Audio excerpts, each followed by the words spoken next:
Hey everyone, it's Marco with Gulfcoast Supreme Home Watch and Consulting, and today we are going to take care of a old smoke detector. Those things should not be longer in your home than 10 years.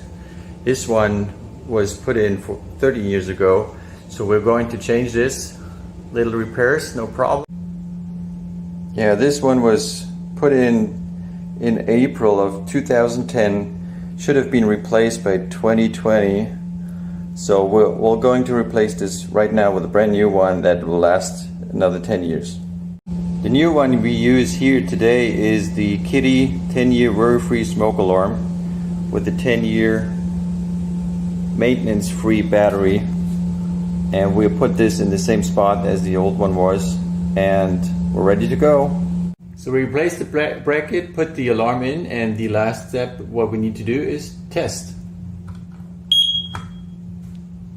Works. Job done.